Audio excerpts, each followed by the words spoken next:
자, 그 다음에 이제 자녀들의 문제로 넘어왔습니다. 1절에서 4절까지 말씀인데 자녀와 그 다음에 부모의 문제입니다. 먼저 자녀가 부모에게 어떻게 할 것인가. 1절부터 3절을 또 여기를 먼저 읽을 게 아니라 우리 개혁성경을 먼저 읽고 읽어야 이해가 좀 더 낫겠습니다. 자, 개혁성경을 먼저 읽겠습니다. 시작.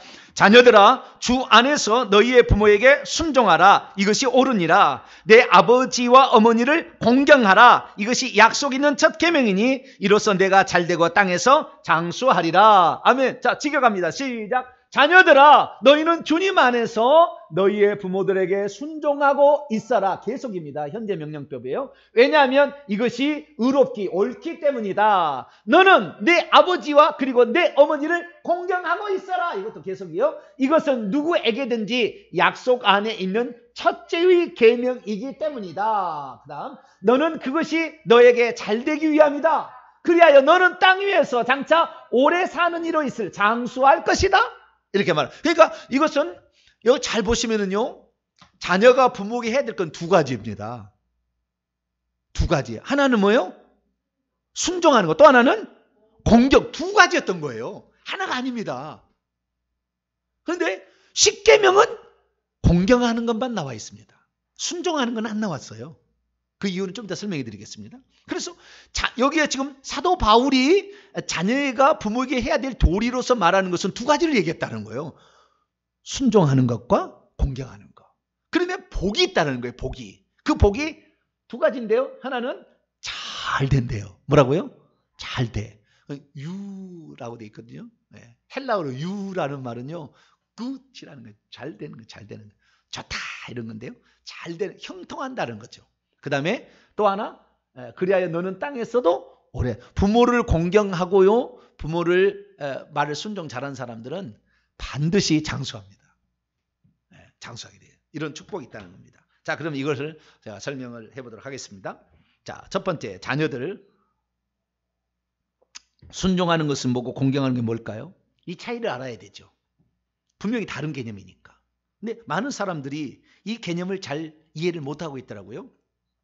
순종하다는 말은 우리는 참 그 헬라가 있다는 게 너무 감사해요. 히브리어는 감성적인 언어이기 때문에 논리적이지 조금 못해요.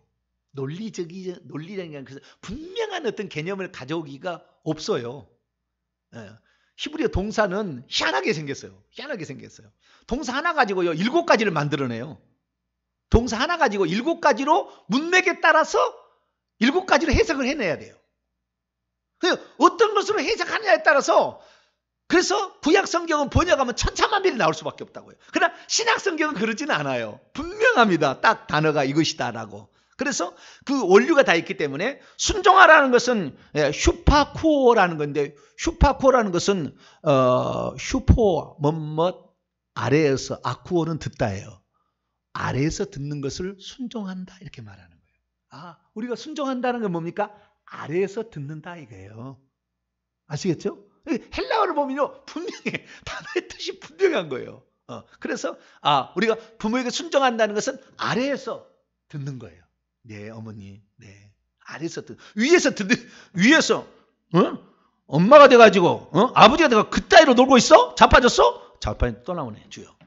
그러면 안 된다 그 말이에요. 그러면 안 된다. 이 호러자식 이런 놈은 뺨을 주여. 제대로 잡아야 돼. 너무 노엽게 하지는 말고 주의 교양과 훈계에 뺨을 때릴 것이 아니라 주의 말씀과 훈계로 바로 잡아야 돼요. 근데 어쨌든 이 아래에서 듣는 것은 순종하는 것이고요. 그 다음에 공경하다라는 말이 있잖아요. 공경하다. 공경하다라는 것은 티메오라는 겁니다. 공경하다는 건 티메오인데요. 티마오일 거예요. 티마오. 공경하다는 것은 티마오예요. 맞습니다. 티마오. 티마오인데요. 이 티마오는 공경하다라는 동사는 어디 왔냐면 티메에서 왔어요. 티메. 티메라는 건 뭐냐면은 가치입니다. 가치. 가치. 얼마나 돼? 이 값이 얼마나 되냐? 가치가 얼마나 되냐? 이거잖아요. 요게 티메라는 거예요. 그 티메를 한다는 거예요. 가치를 매기는다는 겁니다. 뜻이. 그래서 공경한다는 것은 이분 자체가 가치가 있다고 보는 거예요. 이분 자체가. 이분이 못 배워 초등학교 안 나와도 이분을 가치 있게 보는 거예요. 이분을. 이게 공경하는 거예요. 헬라 의미를 통합해요. 이분이 아무리 말을 못해도 가치 있게 봐야 돼. 그냥. 왜? 이분 때문에 내가 존재했잖아. 부모가 나를 낳았잖아요. 저분이 나를 낳지 않았으면은, 그러니까 부모님 나를 낳지 않았으면 나는 존재하지 않아. 이 생각도 못 할 거예요. 근데 호로자식, 요즘은 호로자식들이 얼마나 많은지 왜 나를 낳냐고 막 이렇게 얘기하고 있어. 이런 호로자식들은 뺨을 때리지 말고 주의 교훈과 훈계로. 근데 그 의미를 정확히 순종하는 것은 아래에서 듣는 것. 항상 예 이렇게 듣는 거죠.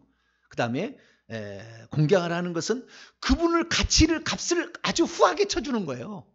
값을 후하게 쳐주는 거. 가치 있게 보는 거예요. 그분을 가치 있게. 그분이 가치 있지 않아요. 그래도 가치 있게 보는 거예요. 나는. 누가 뭐래도 나는 그분을 가치 있게 보는 거예요. 왜? 나는 그분 때문에 존재했으니까. 히브리인들은요, 어떻게 부모와 자식의 관계를 가르치냐면 이렇게 가르칩니다. 히브리인들은 말이죠. 랍비들은 너희들이 너희 부모에게 순종해야 되고, 그 다음에 말을 순종하는 거잖아요. 그 다음에 공경해야 되는 것은 태도 문제입니다. 앞에는 행위의 문제예요. 말과 행위의 문제가 순종의 문제고, 공경의 문제는 태도의 문제입니다.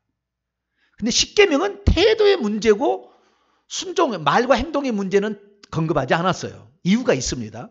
근데 태도의 문제에 있어서는 부모를 공경하지 않으면 죽여버리라고 했습니다. 구약 성경에는. 아예 그런 놈을 죽여버리라고 그랬다고요. 그러니까 태도가 문제인 것은 자식을 가만둬서는 안 돼요. 반드시 바로잡아야 되는 거예요. 순종하지 않을 수는 있어요. 쉽게 말해서 순종하지 않을 수 있어요. 그러나 공경하지 않는 자식은 자식이 아닌 거예요. 이것이 성경의 가르침입니다. 그래서 부모를 공경하지 않는 놈은 부모가 어미 아비를 욕되게 하는 자를 죽여버리라고 돼 있죠. 율법은. 죽여버리라고 돼 있어요. 그 정도로 강력하게 나옵니다. 그래서 태도의 문제에 있어서는 항상 그분을 가치 있게 여겨줘야 돼. 항상. 초등학교도 안 나왔어도 항상 귀하신 분이다. 항상 가치 있게. 이렇게 여겨주는 것이 바로 공경하는 문제다. 그러면 순종이라는 말 문제에 있어서 예를 들어서 아까 얘기했습니다마는 부모가 야 교회 나가지 마라. 예수 믿지 마라. 우리는 조상 대대로 불교를 믿었어. 그러니까 우리는 4월 초파일에 절에 가야 된다. 그러면 들어야 돼요? 말아야 돼요? 안 들어요. 네? 천국 가면 부모와 자식의 관계가 있을까요? 없을까요? 없습니다. 없어요. 완전 다른 개체입니다. 알고는 있다고 그래요. 그러나 전혀 다른 개체예요. 그 성적인 이런 남성과 여성을 가지고 가지 않아요. 천국은. 그래서 성적인 무슨 욕망이 있는 게 아닙니다. 그리고 부모 자식 간의 어떤 그런 출생의 관계도 늦게 보내고 빨리 보냈을 차이예요. 전혀 다른 영혼의 존재였습니다. 그러나 혈통적인 측면에서 부모가 나를 낳은 거죠. 그래서 히브리인들은 가르칠 때에 부모를 하나님을 대신한 존재로 대하라고 그렇게 가르칩니다. 너희 부모를 하나님을 대신하는 존재로. 네가 하나님을 모르니까 하나님은 항상 자식이 좋은 걸 주고 바른 길을 가도록 하는 것이듯이 너의 부모는 항상 그런 거다. 그러니까 너는 하나님을 대신하는 존재로 어머니 아버지를 공경하라. 10계명의 5계명을 가르칠 때 그렇게 가르칩니다. 그 히브리 랍비들이 그렇게 가르치는 거예요. 그래서 공경하는 문제는 그런 문제인데 순종하는 문제에서 때로는 부모가 우리에게 합당치 않은 요구를 할 때도 있다고 말이에요. 태도는 변함이 없어야 돼요. 예. 그렇게 해야 돼요. 태도는 예. 그런데도 안 할 수 있죠. 안 할 수는 있어요. 그래서 사도 바울이 딱 한마디 조건을 거기다 더 집어넣은 겁니다. 6장 1절입니다. 6장 1절. 시작. 자녀들아 주 안에서 너희의 부모에게 순종하라. 이것이 옳으냐. 이것이 마땅하다. 주 안에서라고 얘기를 해놓은 거예요. 주님의 명령, 주님의 말씀 안에서. 주의 말씀보다 부모의 말이 더 우선할 수는 없다. 부모의 말씀과 하나님 말씀이 충돌된다면 주님의 말씀이 우선한다. 이걸 얘기하는 거예요. 그러니까 우리가 부모를 공경하지 않아서는 안 되지만 부모의 말씀에 순종하지 않을 수도 있어요. 그러나 부모의 순종 안 하면 야단을 맞으면 야단을 맞아야 되고요. 부모가 징계를 내면 징계는 받아야 됩니다. 당연히 받아야 되는 건데 순종 안 할 수도 있다는 거예요. 그러니까 내가 어느 날 예수 그리스도를 믿어가지고 교회를 나갔는데 부모님이 교회를 못 나게 해. 그 핍박을 하면 핍박을 받아야 되는 거예요. 그것은 받아야 되는 거예요. 그럼 순종 못 할 수 있으나 그렇다고 부모를 공경하지 않으면 안 된다 그 말이에요. 나쁜 놈이에요. 그런 놈은. 그래서 부모는 반드시 공경해야 돼. 그 공경하는 마음이 있고요. 그리고 순종 안 하게 되면은 부모가 다 이해해 줍니다. 나중에는. 시간이 지나면 다 이해해 줍니다. 심지어 조상 대대로 우리가 제사를 지냈지만 내가 너를 보고 오늘부터 제사 안 지내게 결정하마. 이런 부모가 많아요. 자식이 왜? 자식이 부모에게 함부로 말하지 않았고 함부로 대하지 않았고 항상 부모를 공경해왔고 그런 자식이 어머니 아버지 예수 믿고 보니까 이것이 조상 제사 지내는 것이 귀신이 우리 가문에 들어와서 우리를 해치는 것이었는데 우리가 속았어요. 그래서 이제부터는 우리가 귀신에게 속지 말고 조상이 계속 살아있다면 이 많은 조상들이 지구 얼마나 많이 찾겠습니까? 그리고 조상이 진짜 와서 이 제사상에서 와서 음식을 먹는다고 한다면 우리에게 복을 줘야지 왜 1년에 어려운 일이 이렇게 많이 발생합니까? 없으니까 못 도와주는 거예요. 아닙니다. 어머니. 정확히 얘기하고 부모님에게 설명을 해드리면 부모가 듣고 우리 자식은 절대 헛말하지 않는다. 그 알면은요 자식 따라가게 돼 있다고요. 따라가게 돼 있어요. 그래서 주 안에서란 말을 넣었다라는 것이고 십계명에서는 순종의 문제는 뺐다는 거예요. 왜? 우리가 신앙의 문제에 있어서는 우선순위가 신앙이 더 부모의 말보다 우선할 수 있으니까. 그래서 십계명은 안 나와요. 태도의 문제에 있어서만큼은 딱 못을 박아놨어요. 그래서 저와 여러분은 태도에 있어서만큼은 절대적으로 부모를 공경하는 공경한다는 것은 가치를 매긴다는 거예요. 그분이 항상 가치 있다. 나보다 훨씬 가치 있다. 모든 게 가치 있다. 이렇게 생각하는 거예요. 값을 귀하게 여기는 거죠. 그래서 존귀하게 여기는 것. 이것이 바로 공경하는 거다라는 사실을 알고 부모에게 공경할 수 있게 되기를 축원합니다. 그래서 그런데요. 이 인간 계명의 첫째 계명이잖아요. 여기에 첫 계명이잖아요. 약속이 있는 첫 계명이 인간 계명에서 첫 번째 계명이에요. 제5계명이. 그러니까 인간 사이에서 지켜야 될 것이 많이 있는데 사람을 죽였어도 안 되고 그다음에 남의 아내를 겁탈해서 간음했어도 안 되고 거짓말로 해서 남을 모함했어도 안 되고 여러 가지 많이 있지만 가장 먼저가 뭐예요? 부모를 공경하는 것이 제일 중요하다는 거예요. 왜? 부모를 공경하지 못하는 사람은 하나님을 공경 못하게 돼 있어요. 부모에게 순종하지 않는 사람은 하나님에게도 거역하게 돼 있다니까요. 희한합니다. 이게 논리가 비슷해요. 부모에게 너무 많은 상처를 가진 사람은 예수 믿기 어려워요. 하나님 믿기 어렵습니다. 부모에게 많은 상처를 받은 사람은. 그래서 빨리 용서해 줘야 돼. 왜? 그런 상황에 어쩔 수 없어. 내가 그런 상황에 처해 있더라 할지라도 그럴 수밖에 없었어. 내가 부모를 내 마음은 혹시 아니다 할지라도 내 입술로 주님 내가 부모의 죄를 다 용서합니다. 그거 얼마나 어려웠으면 그렇게 했겠습니까? 저는 그래서요. 우리 아버지가 저를 얼마나 많이 때렸는지 몰라요. 내 동생들 둘이가 남동생이 있는데요. 술만 드시면 와서 회초리를 갖고 때리는 거예요. 그래서 벌써 우리 아버지가 코가 빨개가지고 약간 하면 벌써 알아. 동생들은 눈치가 8단이라 9단도 돼. 그냥 도망가 버려. 근데 나는 이리 와 그러면은 나는 부모의 말에 순종하려고. 주여 왜 그런지 모르겠어요. 그런 거 순종 안 해도 되는데 이리 와 그러면은 안 도망가는 거야. 나는 그냥 와가지고 죄 없는 맨날 나만 두들겨 팼다니. 두들겨 팼다니 얘기하지 말라고 했는데 나를 그냥 회초리를 댔다니까. 그럼 맨날 맞았어요. 여기 줄이 쫙쫙 씁니다. 여기가 줄이 쫙쫙 써요. 빨갛게 올라와서 얼마나 쓰린 줄 아세요? 그런데도 맞았는데 나는 지금 우리 아버지에 대해서 그 미워하는 마음이 눈곱만큼도 없습니다. 눈곱만큼도 없어요. 왜 그걸 제가 알았냐면요. 아버지의 마음을 아는 아버지의 마음을 내가 나중에 안 적이 있어요. 안 적이. 그 아버지의 그 마음은요. 이 자식들을 그렇게 때리는 것이 그것이 미워서 때린 것이 아니라 예, 자기 자신을 때린 것이었고요. 뿐만 아니라 자기 자식이 잘 되기를 간절히 바라고 있다는 것에 대한 표현이라는 걸 알았어요. 나중에. 어떻게 알았냐면 저희 동네에서 버스가 이제 아침에 첫 차 한 번 있고 10시에 한 번 있고 12시에 한 번 있고 그다음에 오후에 막차 한 번 있어요.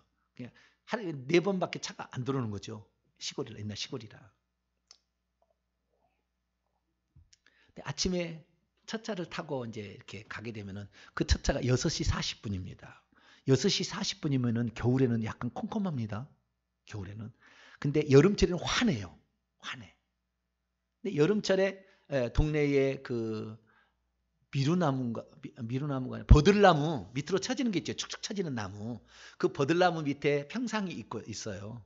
그래서 버들나무 밑에 평상이 있는데 어느 날 제가 이제 아침타를 타고 우리 어머니는 항상 와서 잘 갔다 와라. 맨날 와가지고 차 탄 데까지. 우리 아버지는 본 적이 없어. 내가 한 번도. 우리 어머니는 맨날 와서 이렇게 해주는데 우리 아버지는 한 번도 해본 적이 없어. 우리 아버지는 이 떼국놈이다. 자식도 사랑하지 않고 이런 생각을 했던 거예요. 근데 어느 날 제가요 버스를 타고 쭉 한 1km 정도를 가요. 농장로를 갔다가 그 다음에 그 산 밑에 가게 되는 쭉 가는데 어느 날 제가 차의 뒤편에 탔어요. 그래가지고 뒤를 돌아다 보니까 아버지가 그 평상에 와서 있는 거예요. 그래서 뭔 일이 있어서 그냥 오신 모양이다 그랬는데 제가요 갈 때마다 항상 평상에 와서 거기에서 자식이 잘 가고 있나 말은 하지 않았는데 말은 하지 않고 있는데 그 사랑이 그렇게 컸던 거예요. 그래서 우리 자식이 잘 가고 있나 항상 그 평상에 와가지고 거기에서 저를 쳐다보고 있더라고요. 버스를 가는 데까지 쭉 갈 때까지. 그럼 내가 알았어요. 표현 방식이 좀 달랐을 뿐이지 부모의 마음은 다 똑같구나. 그래서 제가 부모가 아버지가 나를 뭐 어렵게 한 것은 다른 게 없게 어렸을 때 그 때리는 것밖에 없는데 우리 아버지가 성질도 고약했어요. 막 상도 없고 막 그랬지만 그러나 이 눈꽃만큼도 그런 부모를 미워하는 마음이 없는 것은 부모가 나를 사랑하는 방식의 차이고 그것은 곧 내가 나 자신을 제대로 감수하지 못했던 것에 대한 자신에 대한 어떤 회초리다 생각하니까요. 그게 감사가 되더라고요. 감사가. 네. 그래서 부모의 마음은 다 그렇다. 네. 그래서 어느 부모 치고 좋지 않은 부모가 없는데 요즘 것들은 좀 아닌 것들도 있긴 있는 것 같아. 요즘 것들은 내가 보니까. 네. 옛날에는 못 살았어도 그렇게 하지 않았는데 참 안타깝습니다. 이제는 주님 오실 때가 된 거예요. 가정이 파괴되고 있고 부부가 동성애로 파괴되고 있고 나라가 다 파괴되고 있기 때문에 이제는 주님 오실 때가 가까웠어요. 조금만 더 참으세요. 조금만 참으시면 아마 우리 생전에 아마 주님 보시지 않을까 그런 생각이 듭니다.